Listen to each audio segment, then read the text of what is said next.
आज का हमारा टॉपिक है final account.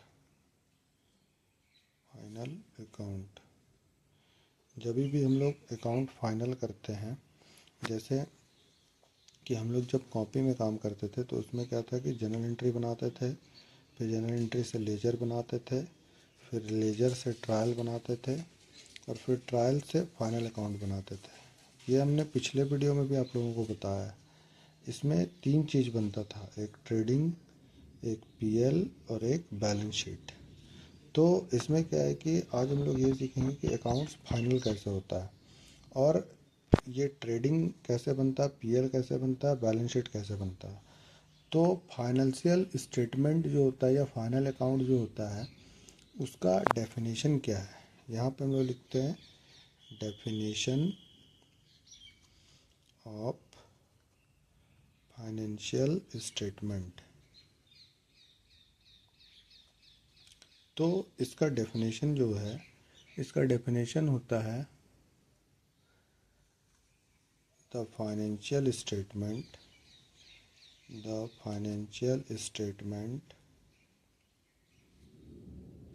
Provide a summary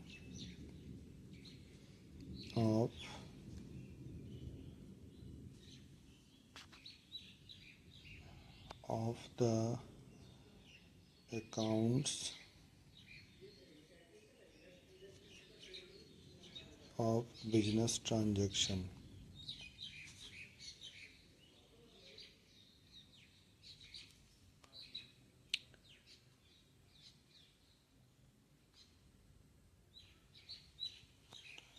तो इसमें क्या है कि ये जो the financial provide a summary of the accounts, ये जो हम लोग जनरल एंट्री लिखते हैं, लेजर लिखते हैं, ट्रायल बैलेंस लिखते हैं, फाइनल अकाउंट ट्रायल बैलेंस तक, ये हमारा बुक्स ऑफ अकाउंट्स कहलाता है। हम लोग कौन कौन सा बुक्स रखते हैं, जैसे पार्टी का लेजर रखना, उसमें पूछा जाता है सेल बुक है कि नहीं, परचेज बुक है कि नहीं, bank book, passbook, cash book, ये सब है कि नहीं। तो वो सब का समरी जब बनता है तो उसी को हम लोग फाइनल अकाउंट बोलते हैं।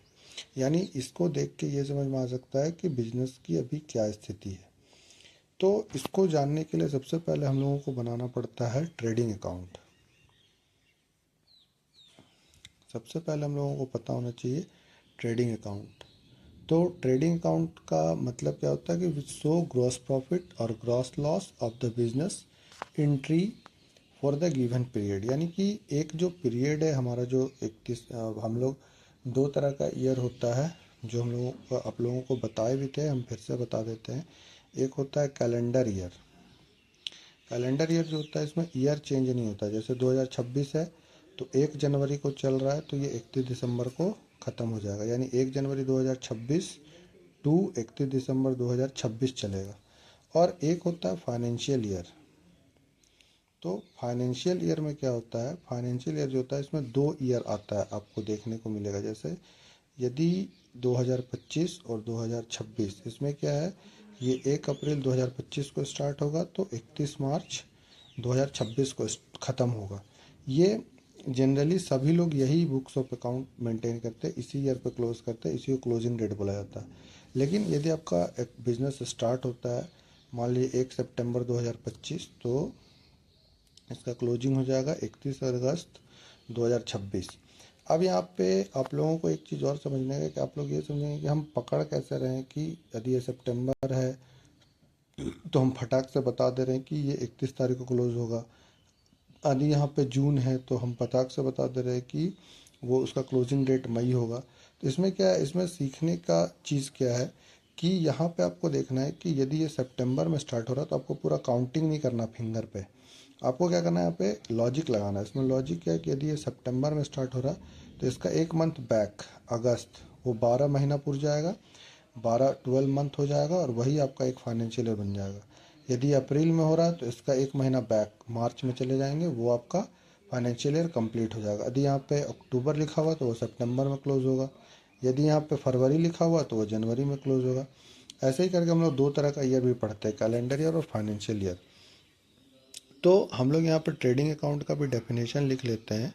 ट्रेडिंग अकाउंट का डेफिनेशन है, जिन बच्चों को लिखना है वो लिख भी सकते हैं समझने के लिए। इसमें क्या, which show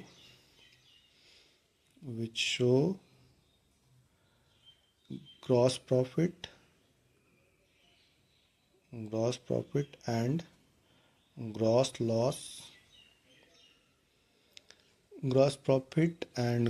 loss, of the business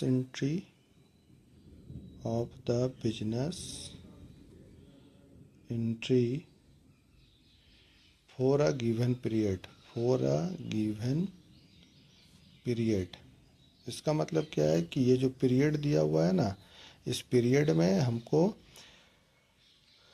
gross profit हुआ या ग्रॉस लॉस हुआ। एक चीज़ आप लोगों को बता देते हैं कि ग्रॉस प्रॉफिट अलग चीज़ होता है, नेट प्रॉफिट अलग चीज़ होता है। यहाँ जो प्रॉफिट डिटरमिन होगा ट्रेडिंग अकाउंट में, इसका मतलब ये नहीं है कि ये कंपनी का प्रॉफिट है। यहाँ पे एक और चीज़ समझने के लिए है कि जैसा कि हम लोगों ने आपको बताया था कि इसमें हम थोड़ा सा बता रहे हैं, आप लोगों को नेक्स्ट वीडियो में बताएंगे कि जैसा कि हम लोग आपको बताए थे कि कंपनी अलग होता है, कंपनी का मालिक अलग होता है। तो जब भी हम लोग ट्रेडिंग अकाउंट बनाते हैं तो ट्रेडिंग अकाउंट में सिर्फ कंपनी का स्टेटस पता चलता है। तो यहाँ पे क्या है, हम आप लोगों के लिए पहले से क्वेश्चन लिख के रखे हुए हैं। ये देखिए, ये ट्रेडिंग अकाउंट का क्वेश्चन है। तो हम लोग इसको ट्रेडिंग अकाउंट को बनाते हैं, ठीक है। ट्रेडिंग सबसे पहले हम आपको बताते हैं इसका फॉर्मेट कैसा होता है।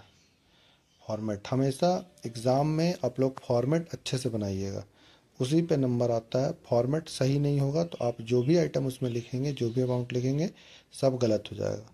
तो यहाँ पर हम लोग फॉर्मेट जो बनाते हैं, फॉर्मेट ऐसा होता है, ट्रेडिंग अकाउंट ऑफ, यहाँ पे XYZ कंपनी था, जो भी नाम रहेगा आप लिख सकते हैं। फिर यहाँ पे आप लोग लिखेंगे फॉर द ईयर एंडिंग, मान लीजिए 31 मार्च 2026 में क्लोज हो रहा है। अब यहाँ पे क्या है, इसमें ट्रेडिंग में ऐसा कॉलम बनता है,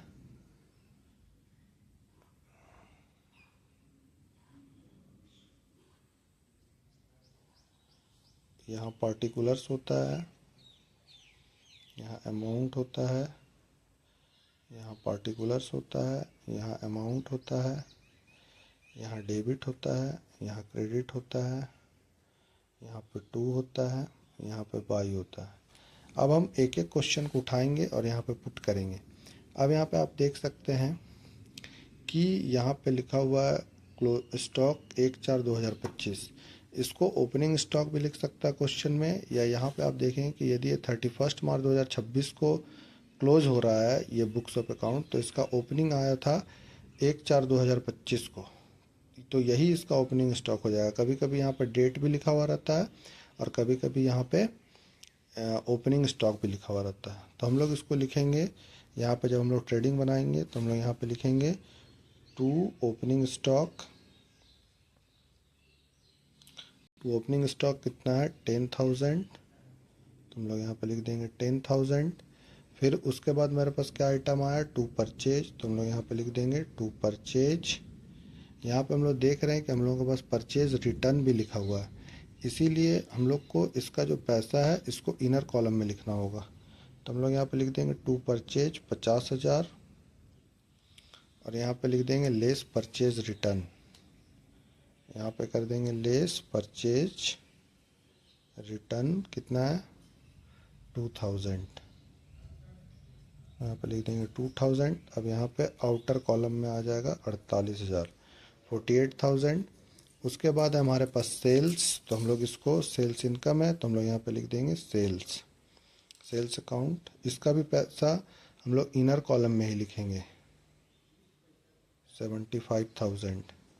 हम आप लोगों को पहले वीडियो में बता चुके हैं कि इन दोनों का कुछ नाम है, हम जो ऐसे पुट करते जा रहे हैं तो इसका एक लॉजिक है। इन दोनों का कुछ नाम है, जैसे ये डायरेक्ट एक्सपेंस का कॉलम है, ये डायरेक्ट इनकम का कॉलम है। डायरेक्ट एक्सपेंस का मतलब होता है वैसा खर्च जिसके बिना प्रोडक्शन नहीं हो सकता। यदि ओपनिंग स्टॉक नहीं रहेगा, यदि सपोज़ ये रॉ मटेरियल या प्रोडक्शन वाला कंपनी है, तो जब तक इसमें ओपनिंग स्टॉक पर पहले का रॉ मटेरियल नहीं रहेगा तो उत्पादन नहीं हो सकता है। हम रॉ मटेरियल खरीदेंगे नहीं तभी भी मेरा प्रोडक्शन नहीं हो सकता है। और ये सेल जो है ये मेरा डायरेक्ट इनकम है, क्योंकि डायरेक्ट इनकम का मतलब होता है जो आँख से दिखता है, यानी कि हम टेबल ऑन द टेबल ये पेन रखे और उसके बाद सामने वाला कस्टमर से हम पैसा लिए, उसको बोला जाता है डायरेक्ट इनकम। तो हम यहाँ पे डायरेक्ट इनकम लिख दिए हैं। अब इसमें है सेल्स रिटर्न, तो हम लोग यहाँ पे लिख देंगे लेस सेल्स रिटर्न। यहाँ पे क्या है, सेल्स रिटर्न 3000, तो इसमें क्या है 72,000 आउटर कॉलम में। आप लोग एक ये भी चीज़ देख रहे होंगे कि हम यहाँ पे लेस लेस करके लिख रहे हैं।